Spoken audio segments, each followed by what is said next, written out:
Managing Lightning nodes. Previously, I've written about my Bitcoin Lightning node and more recently about setting up my Raspberry Blitz.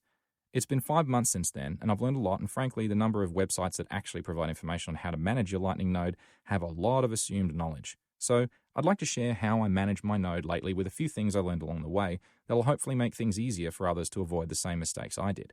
The latest version of Raspberry Blitz includes the lovely Lightning terminal, which incorporates Loop, Pool, and Faraday into a simple web interface. So we'll need that installed before we go further. Log into your Raspberry Blitz via terminal, and when you're ready, and when you're in the web interface, enable both of the below if you haven't already. Services LIT, Services RTL web interface. Initial funding. When you start adding funds to your node, if you don't live in the United States, you're not big on options. In the US, you can use Strike, but otherwise, there aren't any direct fiat to Lightning services that I've found to date. That's okay, but to set up your node, you'll need to buy Bitcoin and face the on-chain transaction fee. The best option I found is MoonPay, and you simply select Bitcoin, and you can change the default currency through the hamburger menu on the top right if you like. Select the value in your fiat currency of choice or Bitcoin amount. Then after you continue, enter the Bitcoin Lightning node's Bitcoin address, not the Lightning address, please, and then your email. Following the verification email, enter your payment details, and it will process the transaction and your Bitcoin shows up. Previously, I've used apps that use MoonPay integration like Blue Wallet and Breeze, but that's a problem because if you do buy Bitcoin, it ends up on your mobile device's Bitcoin wallet and it's stuck there. You need to then do another on-chain transaction which will cost you more in fees. By using MoonPay directly to your own node's Bitcoin address, you only have to deal with that once. As an FYI, a $50 Australian dollar transaction cost me $8.12 in fees, although this is essentially flat, so doubling that to $100, you're only up to $8.14 in fees. Therefore, if you're setting up a node for the first time, be aware it makes sense to add as much as you can manage to get started. More about that later. Another FYI, MoonPay has a Know Your Customer, that's KYC, cutoff value, and this is the equivalent of $118 at the time of publishing, that's 0.0271 Bitcoin, which requires an identification before they'll process the transaction. If you're concerned about this, then you can make multiple transactions, but that'll obviously cost more in fees. And about those fees, you don't get the option to set fees in sats per VB, but more about that next. Timing is everything. Bitcoin isn't like banking, whereby transaction fees are fixed. Mind you, fiat transactions are often buried so deep you'll never see them, but believe me, they're there. As in, they don't vary over time. You can insert a joke about fiat banking fees always going up over time, but never mind that. Bitcoin is totally different. Simplistically, your fees are based on transaction backlog for the current block against the current mining fee. The more demand, the bigger the backlog, the higher the fees. This is a real simplification, but the details are quite dry, and feel free to read up on it if you really want to.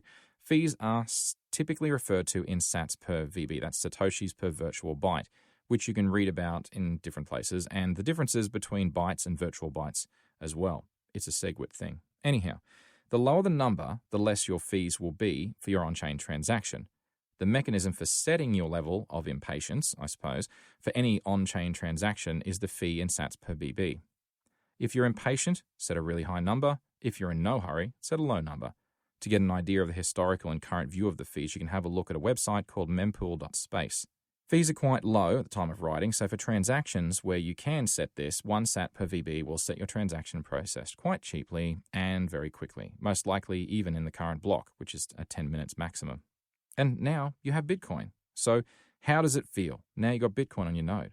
For me, it's a thing. Maybe I'm just used to it, but you are effectively your own bank as of this point. If you want to avoid losing money in on-chain fees, then you need to stick to Lightning transactions wherever you can, where the fees are usually measured between 1 and 10 sats. Bitcoin on-chain transactions all incur fees, and using Lightning requires a channel. Multiple, actually. To open a channel, you need an on-chain transaction. To close a channel, you need an on-chain transaction. While that channel is open, though, there are no on-chain fees at all. To review, there are 5 transaction types people get charged on-chain fees for: converting from fiat to Bitcoin, converting from Bitcoin to fiat, opening a Lightning channel, closing a Lightning channel, and a Bitcoin transaction, that is to say, purchasing something with Bitcoin. Although you could argue that all 5 of the above are actually Bitcoin transactions, but in the end it's just for the purpose of delineating the tasks that you may do. You choose the node, you choose the channel limits. And there are 2 factors to consider when you're opening a channel to a new node: how well connected is it, and can I afford their minimum channel size? A good resource to find the best connected node is 1ML but there's a huge amount of information, so finding the most relevant information isn't always easy. In short, the best place to start is to think about where you're intending to send sats to or receive sats from, simply because the more direct the connection to the node, the less fees and the more likely the transaction will succeed regularly. For incoming sats in the world of podcasting, I'd suggest LNPay, Breeze, and Sphinx nodes. For outgoing sats, I personally use Bitrefill to buy gift cards as a method to convert to fiat from time to time. Another example of this is Fold. However, there's an issue. There's no indication on 1ML and no other way to easily determine the minimum channel size unless you attempt to open a channel with that node first. You first need enough sats on-chain for you to initiate an open channel request, and then if that throws an error, it'll tell you the minimum channel size. Thus, you can only really determine this by interrogating and poking the node. For 2 I mentioned above, I've done the work. Bitrefill is 0.1 Bitcoin, which is 10 million sats. Fold is 0.05 Bitcoin, which is 5 million sats. Well, I have 300k sats or so to play with, so I guess I won't be joining opening channels to them.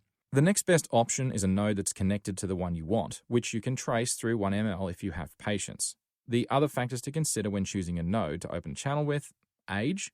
The longer the node has been around, the more likely it is to be around in the future. Availability. The more available it is, the better. It's annoying when sats are stuck in a channel with a node that's offline and you can't use them.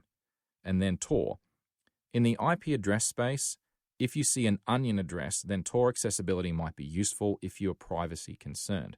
If it's the first channel you open, your best bet is to pick a big, well-connected node, as well as most of these are connected to one of the Lightning Loop nodes. More on that later. So about channel size. Since we want to minimize our on-chain fees, we want to try this Lightning thing everyone is raving about, so we open a channel. Since we don't want to be endlessly opening and closing channels, it's best to open the biggest channel that you can afford. In order to use loop in and out, you must have at least 250k sats. That's about 105 US at the time of writing. And if you want to quickly open channels and build a node with a lot of inbound liquidity, I'd recommend starting with at least 300k sats or more. As we know, we'll lose some as we loop out and open new channels. More on that later. The other issue with smaller channels is that they get clogged easily. When you want to spend any sats and all you have are a bunch of small channels, if the amount you're trying to spend requires a little bit from each channel, then all it takes is for one channel to fail and the transaction will fail overall. The routing and logic continues to improve, but larger channels make spending and receiving sats so much easier, and keeping your node balance above 250k sats lets you use Loop. I made the mistake early on of not investing enough when opening channels, so I had a lot of small channels. It was a huge pain when I was trying to move around even moderate amounts like 100k sats.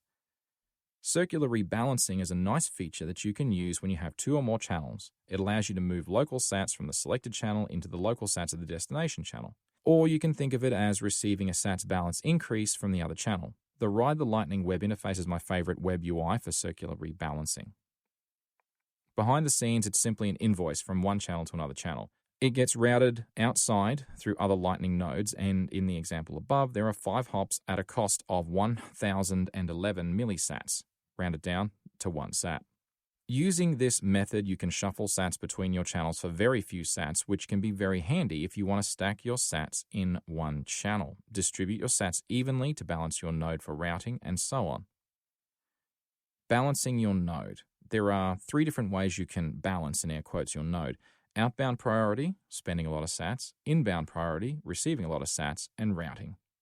For the longest time, I was confused by the expression you can set up a routing node, insofar as what the hell that meant.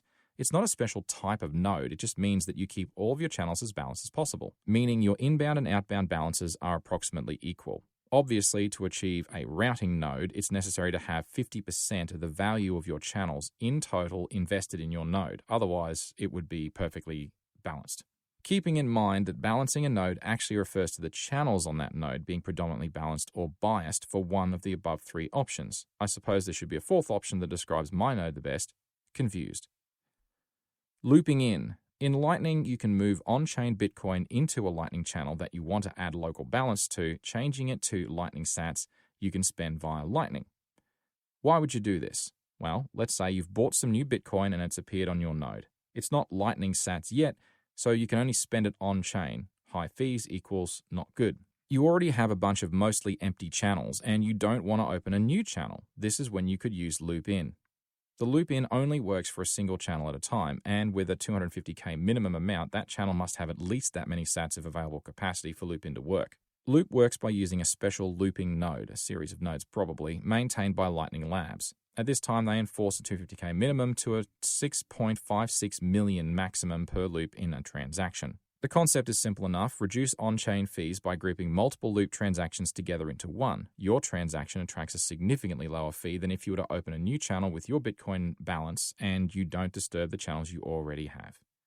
Looping out is like looping in, but out works the other way around, obviously. In some ways, it's far more useful as you can use looping out to build a series of channels cyclically. More on that in a minute. Whilst looping in carries the same 250K minimum, loop out is limited to your available local capacity, though it still can't exceed 6.56 million maximum per loop out a transaction. If processing the loop out fails, you can try to rebalance your channels to put your sats into a highly connected node prior to the loop out, or you could lower the amount and try again until it succeeds. You can adjust the confirmation target and set it to a specific Bitcoin destination if you'd like. If you leave it blank, it'll default to the node that you're initiating the loop out from, which is normally what you'd want to do. If you want to keep the fees as low as possible, you should set the number of block confirmations to a larger number. By default, I believe it's 9 blocks, not really sure, which cost me about 980 sats in my example. But by setting this higher, it should drop the fees. However, I didn't test enough times to confirm that for sure. Once it completes, your node will report that those sats now are against your on-chain balance, ready for Bitcoin spending directly should you wish to. If you stack your sats into a single channel, you can also use the Ride the Lightning interface. Under Channels, select the right-hand side drop-down Loop Out. Again, minimum 250K sats is required. Stack a channel, loop it out, open a new channel, repeat. If you're building your node from scratch and you've started with a single channel that you opened for your initial Bitcoin injection, then there's a technique you can use to build your single channel node into a well-connected node with many channels. The process is 1. Stack a channel once you've got 2 or more. 2. Loop it out. 3. Open a new channel with the balance you looped out. And 4. Repeat. The whole process could take multiple days to complete for multiple channels, and it will consume some of your sats in the process, but you're essentially shuffling around the same sats and reusing them to open more channels to improve your node's connectivity. Operating a node isn't a full-time job, but it's also not a set and forget thing either. I had an issue with my DuckDNS not updating the dynamic address after a power outage at home. I noticed that there hadn't been many streaming sats coming in for a week when I checked and found the error and corrected it. Another time, I noticed I'd had a large number of transactions pass through my node and my channels were pegged and skewed and no routing was occurring, so I had to rebalance my channels. Sometimes I've had people open channels and then every rebalance I attempted failed. Others open a channel and their end is highly unreliable, trapping a lot of sats in that channel. When I need or want to use them, I have to wait until they're online again. My observation has been that there are many people tinkering with Bitcoin Lightning, and they tend not to put much money into it. That's fine. I can't really judge that since that's how I started out. However, these are the sorts of people that aren't tending to their node, ensuring it's online, ensuring it's well-funded, and hence are most likely to have poor availability. I originally allowed channels of only 30K sats, but I've since increased this to 250K sats minimum channel size. And since doing this, I've had less nuisance channels being opened and have had to prune far fewer. The message is, it's not a set and forget in the same way your bank account isn't either. If you care about your money, check your transaction history. And that's it. Well, I think that's it for now. Hopefully, the things I've learned are helpful to somebody. Whilst a lot of the above is a simplification in some dimensions, I realize I still have a lot to learn, and it's a journey. Whether you think Bitcoin and Lightning are the future or just a stepping stone along the way, one thing I believe for certain, it's a fascinating system that's truly disrupting the financial sector in a way that hasn't previously been possible. And it's fun learning how it works. Many thanks to Podcasting 2.0, Raspberry Blitz, and both Adam Curry and Dave Jones for their inspiration.